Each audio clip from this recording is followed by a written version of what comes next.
ইসলামী রাষ্ট্র, তোমার পূর্ববর্তী যত নবী রাসূল এসেছে, আমার পূর্ববর্তী যত নবী রাসূল এসেছে, যারাই এই কালেমার দাওয়াত দিয়েছে যে লা ইলাহা ইল্লাল্লাহ, যারা এই কালেমার দাওয়াত দিয়েছে, তাদেরকে শুধু নির্যাতন নয়, এমন নির্যাতন করা হয়েছে যে অন্য মানুষ যদি দেখে তাহলে ভয়ে ইসলাম থেকে দূরে সরে যেত।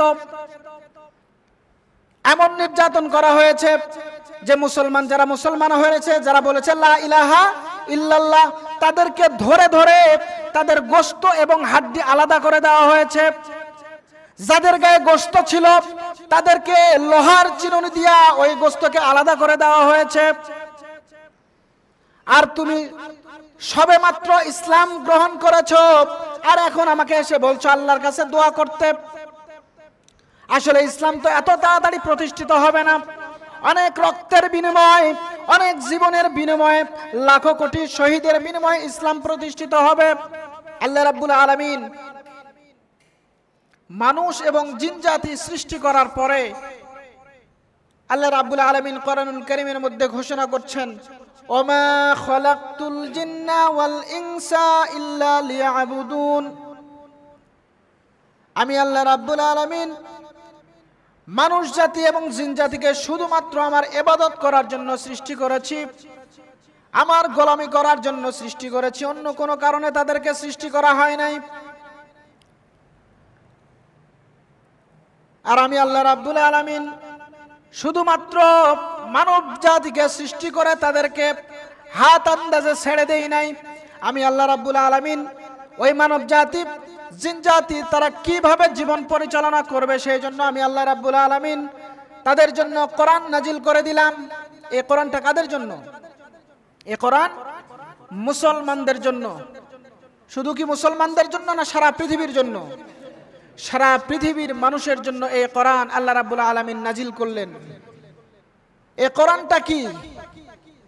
আল্লাহ রাব্বুল আলামিন বলতেছেন, এমন এক কোরআন দিলাম, এমন এক বিধান দিলাম, এই বিধানের মধ্যে কোনো ভুল ত্রুটি নাই, সন্দেহের অবকাশ নাই।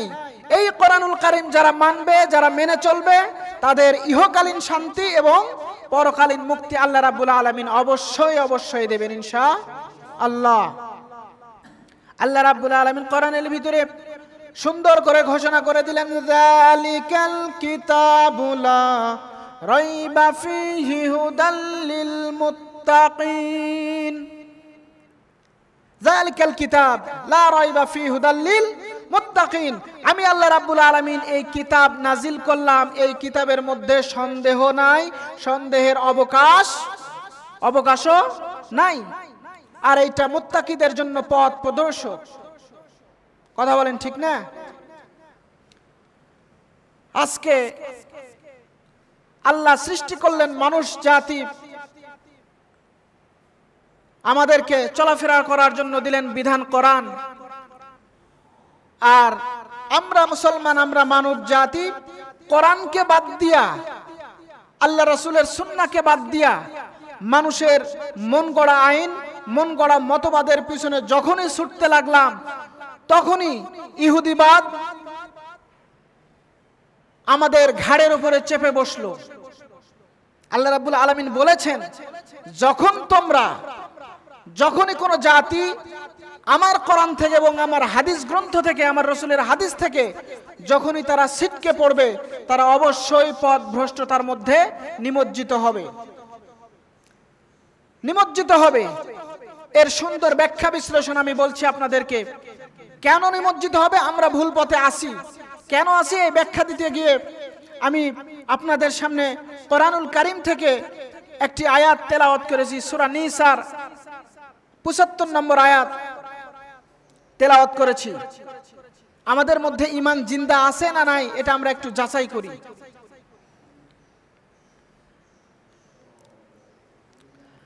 আল্লাহ রাব্বুল আলামিন সূরা নিসার ৭৫ নম্বর আয়াতে আল্লাহ রাব্বুল আলামিন বলছেন, ওয়ামা লাকুম লা তুকাতিলুনা ফি সাবিলিল্লাহি।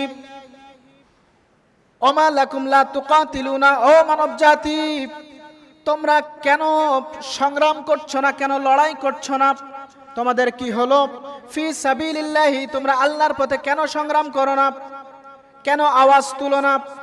এরপর আল্লাহ রাব্বুল আলামিন বলতেছে কাদের বিরুদ্ধে আওয়াজ তুলবা? ওয়াল মুস্তাদআফিনা মিনার রিজালি ওয়ান নিসাই ওয়াল বিলদান, ওই সমস্ত নারী এবং পুরুষের জন্য, যে সমস্ত নারী এবং পুরুষ এবং শিশুরা আহাজারি করতেছে, বলতেছে আল্লাযীনা ইয়াকুলুনা রব্বানা আখরিজনা মিন হাযিহিল ক্বরিয়াতিয যালিমি আহলুহা, আল্লাযীনা ইয়াকুলুনা, তারা বলে রব্বানা, হে আমাদের প্রতিপালক, হে আমাদের আল্লাহ, আখরিজনা মিন হাযিহিল ক্বরিয়াতি, আমাদের এই সম্প্রদায় থেকে রক্ষা করো। কোন সম্প্রদায়? এই সম্প্রদায় থেকে রক্ষা করো। আয-যালিমু আহলুহা, যেই সম্প্রদায়ের মালিক হচ্ছে জালেম। তারা চিৎকার করছে, বলছে হে আল্লাহ, আমাদেরকে এই জালিম সম্প্রদায় থেকে রক্ষা করো এবং বের করে নিয়ে যাও। এরপরে বলতেছে ওয়াজআলনা মিন লাদুনকা ওয়ালিয়ান ওয়াজআলনা মিন লাদুনকা নাসীরা। এটা কার কথা? আল্লাহ রাব্বুল আলামিন ঘোষণা করছেন, বলতেছেন ওরা বলছে ওয়াজআলনা মিন লাদুনকা ওয়ালিয়ান, হে আল্লাহ, আমাদের জন্য তোমার পক্ষ থেকে একজন বন্ধু দাও, এবং ওয়াজআলনা মিন লাদুনকা নাসীরা, এবং তোমার পক্ষ থেকে আমাদের জন্য একজন সাহায্যকারী পাঠাও। আমরা অনেক নির্যাতিত হচ্ছি, আমাদের শিশুদেরকে হত্যা করা হচ্ছে, আমাদের নারীদেরকে হত্যা করা হচ্ছে, পুরুষদেরকে হত্যা করা হচ্ছে। আমরা এমন এক জালেম সম্প্রদায়ের মধ্যে আছি, হে আল্লাহ, তুমি তোমার পক্ষ থেকে একজন বন্ধু, একজন সাহায্যকারী আমাদের জন্য পাঠাও।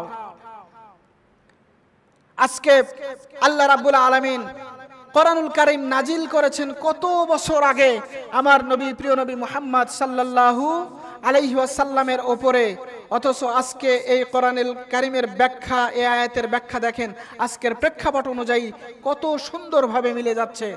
আজকে আপনারা লক্ষ্য করেন ফিলিস্তিনবাসী, ঠিক আল্লাহ রাব্বুল আলামিন কোরআনুল কারীমের মধ্যে সূরা নিসার মধ্যে এই আয়াতটা দিয়েছেন, মনে হচ্ছে জিন্দা একটা আয়াত। কি আয়াত? একটা জিন্দা একটা আয়াত। আজকে সত্যই আজকে ফিলিস্তিনের ভাইয়েরা, ফিলিস্তিনের শিশুরা, ফিলিস্তিনের নারীরা আজকে আহাজারি করে কান্না করতেছে যে হায় আল্লাহ, আপনার পক্ষ থেকে আমাদের জন্য একজন বন্ধু পাঠান, না হলে একজন সাহায্যকারী পাঠান, আমরা তো এখানে অত্যাচারিত হচ্ছি। অথচ আমরা মুসলমান ওই বিষয়ে শক্তভাবে বাংলাদেশের জমিনে শক্তভাবে যদি কোনো প্রতিবাদ সভাও গড়ে তুলি, আমাদের মধ্যে এমন মুমিন বান্দা, আমাদের মধ্যে এমন মুসলমান রয়েছে যে গুলি করতেছে ফিলিস্তিনে, আর মিয়া তুমি বাংলাদেশে বসে মিছিল করছো, মিটিং করছো, তুমি কি ফিলিস্তিনে গিয়া যুদ্ধ করতে পারবা? এটাও করার দরকার নাই।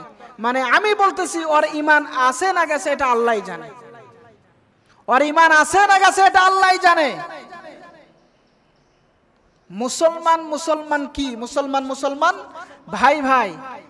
ও মুসলমান শুনে রাখো, পৃথিবীতে যত মুসলমান আছে, যত ঈমানদার আছে, প্রত্যেকে একটা বিল্ডিং স্বরূপ, একটা বিল্ডিং এর মতো।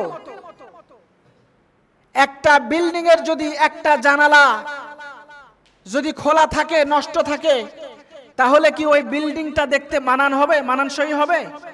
অবশ্যই হবে না।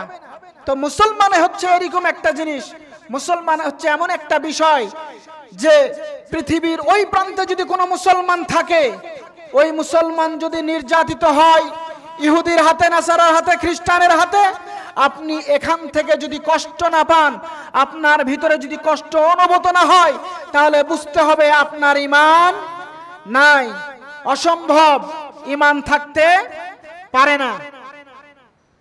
আপনাদের সামনে আমি একটি হাদিস তেলাওয়াত করেছি যে একজন মুসলিম অপর মুসলিমের উপরে হক কয়টি রয়েছে, এটা আমাদের জানার দরকার আছে না নাই? জানার দরকার আছে। হযরত আবু হুরায়রা রাদিয়াল্লাহু তাআলা আনহু তিনি বর্ণনা করেছেন, আল্লাহর নবী বিশ্ব নবী মুহাম্মদ রাসূলুল্লাহ সাল্লাল্লাহু আলাইহি ওয়াসাল্লাম তিনি বলেছেন একজন মুসলিম অপর মুসলমানের উপরে 6টি হক রয়েছে। কয়টি হক? 6টি হক রয়েছে। তুমি যদি মুসলমান হিসেবে, তুমি যদি মুমিন হিসেবে নিজেকে পরিচয় দাও, ও মুসলমান শুনে রাখো, তুমি যদি ইমানদার বলে নিজেকে পরিচয় দাও, তাহলে অবশ্যই তোমার মধ্যে ওই 6টি গুণাবলী অবশ্যই অবশ্যই থাকতে হবে। আল্লাহর নবী বিশ্বনবী মুহাম্মদ সাল্লাল্লাহু আলাইহি ওয়াসাল্লাম বলেন, 1 নাম্বার হচ্ছে মুসলমান যদি তুমি পরিচয় দাও, সর্বপ্রথমেই তোমাকে যে বিষয়টা লক্ষ্য রাখতে হবে, যদি কোনো মুসলমান অসুস্থ হয়ে যায়, তাহলে ওই অসুস্থ মুসলমানের সেবা করা তোমার দায়িত্ব হয়ে যায়। মুসলিম বলে নিজেকে পরিচয় দিচ্ছেন, আর একজন অসুস্থ ব্যক্তি পড়ে আছে, আপনি তার সেবাও করছেন না, তাকে দেখতেও যাচ্ছেন না, তার সম্পর্কে কোনো অনুভূতি আপনার ভিতরে জাগ্রত হয় না, তাহলে আপনি নিজেকে মুসলমান বলে, ইমানদার বলে পরিচয় দিতে পারেন না। এটা আমার কথা না, এটা বিশ্বনবী মুহাম্মদ সাল্লাল্লাহু আলাইহি ওয়াসাল্লাম অনেক আগে বলে গেছেন। এইটা এখন আমি যদি মানি, আমার মানা হবে, আপনি না মানলেও আমার কিছু করার নাই। কিন্তু এটা ইসলামের কি একটা হুকুম, এটা আপনাকে মানতে হবে যদি আপনি ইসলাম বা মুমিন হিসেবে নিজেকে পরিচয় দেন। আরে ভাই,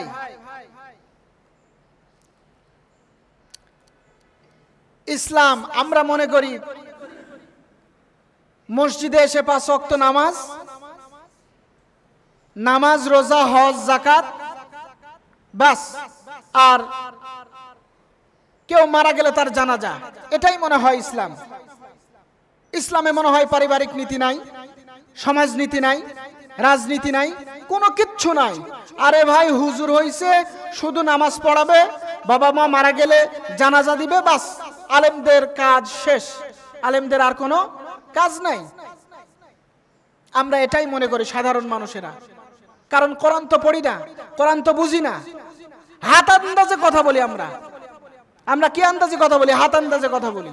কোরআন জানেই না। যে ব্যক্তি কোরআনের বিরোধিতা করে, যে ব্যক্তি হাদিসের বিরোধিতা করে, যে ব্যক্তি বলে যে কোরআনের মধ্যে সমাজনীতি নাই, রাজনীতি নাই, ব্যক্তিনীতি নাই, কিচ্ছু নাই, শুধু কোরআন, যারা মরবে তাদেরকে শুনানি হবে, এই কোরআনের আর কোনো কাজ নাই, ওরা আসলে কোরআন পড়াই জানে না, মানে ওদের কোনো ইসলামিক কোনো শিক্ষাই নাই।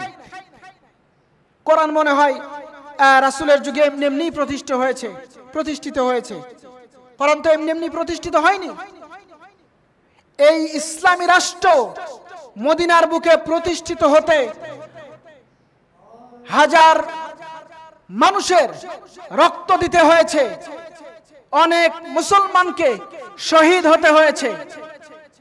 হাজারো শহীদের রক্তের বিনিময়ে ইসলাম প্রতিষ্ঠিত হয়েছে। কথা বলেন ঠিক কিনা? হাজারো রক্তের বিনিময়ে ইসলাম প্রতিষ্ঠিত হয়েছে। আপনার আমার দিলে টোকা লাগার মাত্রই আমরা বলি যে না, আমরা ইসলামী রাজনীতি কিচ্ছু করি না, শুধু ভাই 5 ওয়াক্ত নামাজ পড়ি, এর বাইরে আর কিচ্ছু না। অথচ আল্লাহর নবী মুহাম্মদ রাসূলুল্লাহ সাল্লাল্লাহু আলাইহি ওয়াসাল্লামের আমলে হযরতে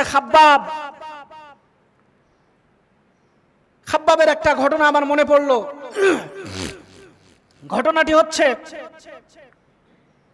ইসলাম যখন খুব বেশি মক্কায় নির্যাতিত হচ্ছিল, অপমানিত হচ্ছিল, ঠিক সেই সময় বিশ্বনবী মুহাম্মদ সাল্লাল্লাহু আলাইহি ওয়াসাল্লাম কাবার ছায়ার নিচে বিশ্রাম নিচ্ছিলেন।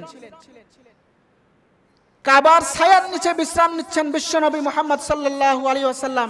সেই সময় খাব্বাব চুপি চুপি গিয়ে আল্লাহর রাসূলকে বলছে, হে আল্লাহর রাসূল, আমাদের মুসলমানদের যে অবস্থা, যেই পরিস্থিতি, যেই মুসলমানদের উপরে এত নির্যাতন হচ্ছে, আজকে আমরা বের হলেই হয় আমাদেরকে খুন করবে, না হলে আমাদেরকে এই উত্তপ্ত মরুভূমিতে ঘোড়ার পায়ের সাথে আমাদেরকে বেঁধে দিয়ে অনেক নির্যাতন করা হবে। হে আল্লাহর রাসূল, আমি খাব্বাব বলছি, আপনি আল্লাহর দরবারে দোয়া করেন, আপনি আল্লাহর কাছে একটু দোয়া করেন, আল্লাহ যেন আমাদেরকে রক্ষা করে, হেফাজত করে।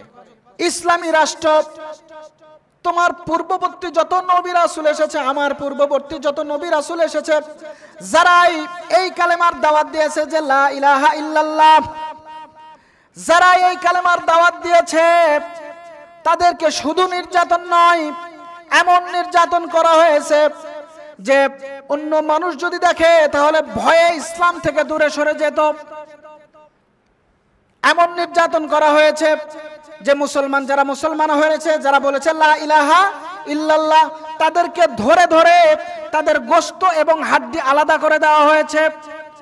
যাদের গায়ে গোশত ছিল তাদেরকে লোহার চিরুনি দিয়া ওই গোশতকে আলাদা করে দেওয়া হয়েছে।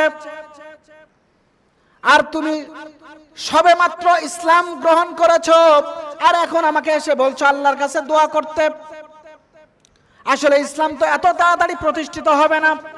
অনেক রক্তের বিনিময়, অনেক জীবনের বিনিময়ে, লাখো কোটি শহীদের বিনিময়ে ইসলাম প্রতিষ্ঠিত হবে। আমি বলতে যাচ্ছি, এই ইসলাম প্রতিষ্ঠিত হয়েছে, এমনি এমনি হয় নাই। আর বাংলাদেশেও ইসলামের আইন আসবে, ইসলামের খেলাফত আসবে, এমনি এমনি আসবে না, এটা অসম্ভব। আপনি মুমিন কিনা আপনার পরিচয় হবে ওই 6টি খেসালতের মধ্যে। কয়টি? 6টি। 2 নম্বর হচ্ছে মুমিনের বৈশিষ্ট্য হচ্ছে যখন কোনো ব্যক্তি মারা যাবে, ওই মারা যাওয়া ব্যক্তির জানাজায় উপস্থিত হতে হবে। এটা 2 নম্বর বৈশিষ্ট্য। কয় নাম্বার? 2 নম্বর বৈশিষ্ট্য। 1 নম্বর বলেছি, যদি কোনো ব্যক্তি অসুস্থ হয় তাহলে ওই অসুস্থ ব্যক্তিকে আপনার সেবা করতে হবে, এটা 1 নম্বর। 2 নম্বর হচ্ছে যে যদি কোনো ব্যক্তি মারা যায় তার জানাজায় উপস্থিত হতে হবে। 3 নম্বর, প্রত্যেকটি মুসলমানের দায়িত্ব হচ্ছে যখন মুসলমানের সঙ্গে সাক্ষাৎ হবে তখন সালাম বিনিময় করবে। কি করবে? সালাম বিনিময় করবে। এখন সালামের ট্র্যাডিশন হয়েছে যে আমার অনেক টাকা পয়সা আছে, আমি অনেক ভারী বর্জন মানুষ, উনি আমাকে সালাম দেবে, আমার সালাম দেওয়ার দরকার নাই। আমি অনেক বয়োবৃদ্ধ ময়মুরব্বী হয়েছি, আমার সালাম দেওয়ার দরকার নাই, ছোটরা আমাদেরকে সালাম দেবে। আরে ভাই, সালামের হুকুম তো এরকম না। আসসালামু কাবলাল কালাম, সালাম দিতে হবে কথা বলার পূর্বে। আপনি সালাম দেন না, আপনি ছোটকেই সালাম দেন, দেখবেন ও আর কোনোদিন জীবনে কোনোদিন আপনাকে সালাম দিতে ভুল করবে না। আর আপনি ভাব নিয়ে সালাম দিলেনই না, ওই ছোট বাচ্চা জানেও না যে আপনাকে সালাম দিতে হবে, সালাম শিখবে কেমনে? আমাদের সমাজে তো ইসলামিক কালচার যেটাকে বলে, এই কালচারগুলো নাই, যার কারণে আজকে কিছুদিন আগে খবর দেখলাম ছেলে মোবাইল গেমে এমন আসক্ত হয়েছে বাপকে হত্যা করেছে। বাবা মোবাইল দেয় নাই, গেম খেলতে দেয় নাই, বাবাকে হত্যা করেছে ছেলে। আজকে এমন ছেলে সমাজে তৈরি হয়েছে। কিসের কারণে? ইসলামিক নৈতিক শিক্ষা নাই, এই কারণে আজকে এই অধপতন। কথা বলেন ঠিক না? অধপতনটা হয়েছে কোথায়? সব জানে, জেনারেল শিক্ষায় শিক্ষিত, আলহামদুলিল্লাহ, কোনো সমস্যা নাই, কিন্তু ইসলামের রহস্যও নাই, যার কারণে বাবা মার সাথে কিভাবে সদ্ব্যবহার করতে হবে, কি করতে হবে, কি আচরণ করতে হবে, এই কথাগুলো জানে না, যার কারণেই ছেলের হাতে বাবাকে খুন হতে হচ্ছে।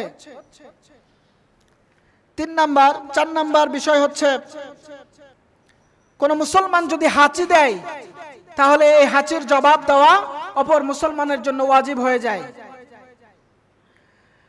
5 নাম্বার হচ্ছে কোন মুসলমান যদি কোন মুসলমানকে দাওয়াত দেয় তাহলে এই দাওয়াতে অংশগ্রহণ করা এটা মুসলমানের একটা বৈশিষ্ট্য এবং দায়িত্ব, কর্তব্য। দাওয়াত দিলে আপনাকে সেখানে উপস্থিত হতে হবে, যেতে হবে, এটা হচ্ছে মুসলমানের দায়িত্ব। 6 নাম্বার, উপস্থিত অনুপস্থিত সকল অবস্থায় একজন মুমিন অপর মুমিনের কল্যাণ কামনা করবে, যেটা এই পর্যায়ে আমাদের এই প্রেক্ষাপটে আমাদের জন্য একটা চ্যালেঞ্জ হয়ে দাঁড়িয়েছে। ওখানে ফিলিস্তিনের ভাইয়েরা মার খেয়ে মরে যাক, আমি মুসলমান হয়েছি তো কি হয়েছে, ওর প্রতিবাদ করার আমার কোনো প্রয়োজন নাই, আমরা প্রয়োজন বোধ মনে করছি না। কেন করছি না? কারো কারো ফতোয়া হচ্ছে আমরা তো ফিলিস্তিনে গিয়ে যুদ্ধ করতে পারবো না, আন্দাজে আন্দাজে মিছিল করে কি করব? আরে ভাই, সর্বনিম্ন ইমানের দায়িত্ব হচ্ছে আপনাকে প্রতিবাদ করতে হবে। আপনি যদি মুসলমান দাবি করেন, আপনি যদি মুসলিম দাবি করেন নিজেকে, তাহলে অবশ্যই যে প্রান্তেই কোনো মুসলমান বিপদে পড়বে না কেন, পৃথিবীর যে প্রান্তেই মুসলমান বিপদে পড়ুক, আপনি মুসলমান হয়ে যদি সেই কষ্ট অনুভব না করেন, বুঝতে হবে আপনার মুসলমানিত্ব নাই, আপনি মুসলমান হতে পারেন নাই। আমার ভাইরা, জুমা মসজিদ, আমার আলোচনা দীর্ঘায়ী করতে চাচ্ছি না। আজকে এখানে হঠাৎ করে আপনাদের সামনে আসা আমার, যদিও সকাল থেকে একটু হঠাৎ করে অসুস্থ হয়েছি। আপনারা আমার জন্য সকলেই খাস করে দোয়া করবেন, আল্লাহ যেন আমাকে ইসলামের খেদমত করার তৌফিক দান করেন। সবাই বলেন আমিন। এই বলে আমি আমার সংক্ষিপ্ত আলোচনা শেষ করছি। ওমা তাওফিক ইল্লা বিল্লাহ। আসসালামু আলাইকুম ওয়া রাহমাতুল্লাহি ওয়া বারাকাতুহু। যারা সুন্নাত পড়েন নাই তারা সুন্নাত পড়ে নিন।